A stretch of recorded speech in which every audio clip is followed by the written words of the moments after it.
kelebihan Facebook yang berikutnya, ini tadi juga udah bahas ya, kita bisa mulai testing dulu dengan budget kecil. Jadi ketika Anda lihat orang iklannya kencang, mungkin dia udah spend jutaan, puluh jutaan, bahkan ratus jutaan per hari, itu memungkinkan banget. Oke, tapi apakah kita harus langsung spend puluh jutaan dalam satu hari supaya iklannya kencang? Enggak, kita bisa testing dari budget kecil dulu. Dan tadi Anda sudah lihat ya kan? Anda sudah bisa dapat konsepnya kan, dimana kita bisa testing dengan masing-masing, bahkan mau 20.000 dulu bisa kan. Nah oke, kita budget kecil aja nih. Nah kita testing apa nih di sini? Kita testing audience mana yang, sorry ini nggak bisa 2000. Kita testing audience mana, apakah Parfum, apakah Jo Malone, ya kan, mana yang lebih convert.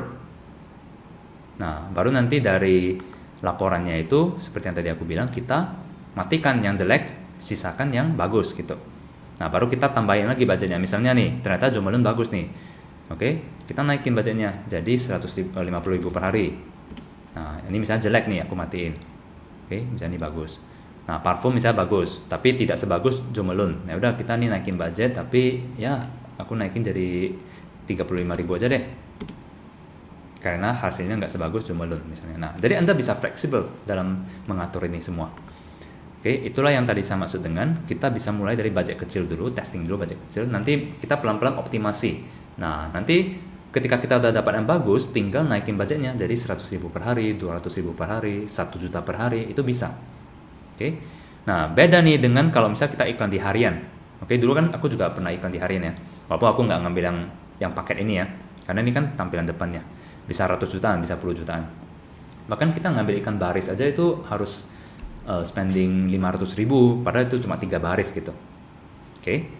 Dan iklan harian itu juga kita tidak bisa mengukur detail seperti ini, ya kan?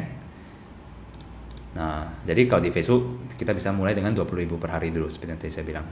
Oke. Ini ada contoh. Oke, ini contohnya aku jelasin sekilas ya. Jadi ini iklan di mana aku spending dalam 22 hari itu spending sekitar 30 jutaan, oke, 2 ribuan dolar. Nah, tapi apakah dari hari pertama nih aku langsung iklan 2 ribuan dolar? Enggak. Nah, ini aku tunjukin contoh ya, kira-kira jadi Anda punya gambar nih, testingnya itu pelan-pelan maksudnya seperti apa sih gitu. Nah, contoh nih, aku mulai dari day 1 ya, ini kan udah day 1 sampai day 22 ya, 22nd. Nah, dari day 1 udah spend, aku day 1 kalau nggak salah budgetnya untuk contoh ini itu 10 dolar per day. Oke, karena dia nggak spend habis. Day 1 10 dolar. Nah ini ada berapa sales? Ada satu sales. Oke, ada satu sales. Ini returnnya 3 kali. Nah ini profitable nih. Oke. Nah terus day 2 aku spend 10 dolar juga. Macam budgetnya 10 dolar per hari gitu ya. Oh, hari kedua tidak ada sales. Hari ketiga, oke, ini kayaknya aku turunin ya, jadi 5 dolar ya. Oke, nggak ada sales juga. Nah jadi udah jalanin 3 hari. Hari pertama ada sales, hari kedua, ketiga tidak ada sales. Nah biasa seperti ini, saran aku adalah nanti ketika teman-teman beriklan, jangan begitu lihat 3 hari nggak ada sales langsung matiin. Oke, apalagi kalau budgetnya kecil ya. Jadi kita perlu lebih banyak data untuk bisa mengambil kesimpulan. Biasanya nih aku jalanin minimal 4-7 hari. Oke, hari keempat, oh ada nih masuk satu sales. Hari kelima nggak ada sales. Nah jadi kalau kita kumpul, ini aku lanjutin nih sampai hari ke-12. Oke, nah kita lihat nih. Hasil iklan dari hari pertama sampai hari ke-12 itu total spend sudah 900 ribuan. 900-an dolar. Oke. Tapi sales yang dibawa cuma 1.000 dolar. Jadi ini masih rugi sih sebenarnya. Oke, tapi nggak rugi-rugi amat. Kenapa? Karena ya walaupun masih rugi secara keseluruhan, tapi ada membawa 32 sales. Nah, dan yang paling penting itu ada membawakan kepada kita data. Ini yang penting nih. Datanya maksudnya apa? Maksudnya ini nih, kita tahu ada berapa orang yang ngeklik, kita tahu mana iklan kita yang bagus, mana yang jelek, ya kan? Nah, kan bisa tahu dari sini nih. Dari mana? Dari ini, cost per purchase-nya. Kalau yang contoh yang tadi sebelumnya kan cost per lead ya. Ini cost per purchase.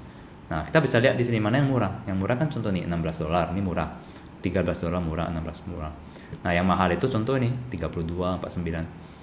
Nah, kita juga bisa lihat ROAS di sini ya, return on ad spend. Ini aku nggak jelasin detail, tapi basically ini maksudnya berapa, kalau di bisnis kan ada ROI ya. Nah, ini ROAS, return on ad spend. Semakin tinggi semakin bagus. Jadi ROAS di sini untuk iklan ini kalau nggak salah aku butuh minimal 2. Jadi kalau 2 ke atas itu udah termasuk bagus. Oke, atau 1,6. 1,6 itu break even. Kalau bisa 2 lebih bagus lagi. Nah, di sini berarti ini 1,6. Ya, ini aku mungkin masih jalanin ya walaupun cuma untung dikit. Ini bagus. Nah, ini oke, aku masih jalanin. Nah, ini aku harus matiin nih karena udah jelek nih. 0,9, 0,58, 1,2, 0,6 jelek. Ini aku matiin. Ini aku jalanin terus. Nah, dari sini berarti setelah 12 hari aku jadi dapat data nih, mana yang bagus, mana yang jelek. Jadi itu stepnya berikutnya apa? Tadi Anda sudah tahu, matiin yang jelek, lanjutin yang bagus. Oke, ini udah hari ke-12 ya. Terus aku lanjutin nih. Hari ke-13, 14, 15, ulangi proses yang sama. Oke, mana yang jelek, matiin, mana yang bagus, tambahin budget. Nah, ini hasil hari pertama sampai 22. Kita perhatiin ya. Total udah spend 2.000-an dolar. Oke, perhatiin nggak ROAS-nya itu meningkat sekarang. Kalau dalam 12 hari pertama, aku coba back ke hari sebelumnya. Oops, bentar. Nah, 12 hari pertama itu ROAS-nya tadi berapa? 1,1. Padahal kan aku butuh 1,6 kan. Berarti ini makanya tadi aku bilang iklannya rugi di 12 hari pertama. Tapi gak apa-apa karena aku masih kumpulin data. Oke, nah setelah aku matiin yang jelek seperti ini, aku jalanin 10 hari lagi, mulai membaik kan iklannya. Ini berarti hari pertama sampai 22 ya. Nah, mulai membagus nih. Total spend 2.000-an. Nah, ROAS-nya udah mulai meningkat menjadi 1,6. Berarti ini udah mulai profitable, walaupun baru untung dikit, tapi udah mulai profitable. Berarti arahnya udah semakin membaik. Kalau kita optimasi lagi iklannya, itu bisa jadi bagus nih. Oke, nah itulah caranya. Jadi di sini juga teman-teman dapat konsep, jangan mengira iklan di hari pertama, hari kedua harus langsung profit, enggak. Oke, ini penting. Bisa jadi Anda langsung profit, itu berarti beruntung gitu. Oke, tapi kebanyakan kasus itu tidak langsung profit. Karena banyak orang gini ya, ketika dia iklan di 1 hari pertama, 3 hari pertama, rugi, terus dia stop. Dia merasa, nggak mungkin lah bisa iklan, rugi nih. Oke, nah dengan Anda punya konsep seperti ini, Anda jadi paham, oh tunggu, 3 hari itu terlalu awal. Coba deh 7 hari. Kalau rugi pun nggak apa-apa, karena kita dapat data. Dari data itu kita optimasi lagi, menjadi iklannya lebih bagus. Nah, inilah contohnya. Oke? Nah, jadi ini aku udah jalanin 22 hari. Nah, lihat, aku udah matiin beberapa nih yang jelek. Sisain 5 ini yang bagus. Oke? Nah, kalau ini jalanin terus, ya dia akan profit. Lihat, yang 5 ini, coba perhatiin. Nah, ini ROAS-nya tinggi kan? 8 kali, 3 kali, 2 kali, dan seterusnya. Oke? Dan Anda mungkin udah bisa tebak ya, yang paling tinggi ini apa? Iklan apa? Coba lihat. Iklan retargeting. Ingat. Oke? Ingat nanti ketika Anda sudah belajar lebih dalam, ingat untuk menjalankan iklan retargeting. Nah, ini ada satu lagi yang menarik nih. Bayangin kalau misalnya, berarti kan gini ya. Coba kita sama-sama lihat ya. Berarti dari hari pertama sampai hari ke-22 itu kita udah testing 29 ad set ya. Ini 29 ad set. Yang bagus itu akhirnya cuma ada 5 nih. Dengan ROAS-nya itu bagus nih. Nah, 8, 3, 2, 2, 2 gitu ya.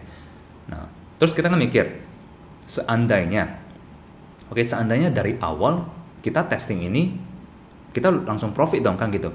Nah, itu kan seandainya ya. Tapi kan realitanya kita kalau bisa tahu dari awal mah udah bagus, udah beruntung. Tapi kan kita nggak tahu.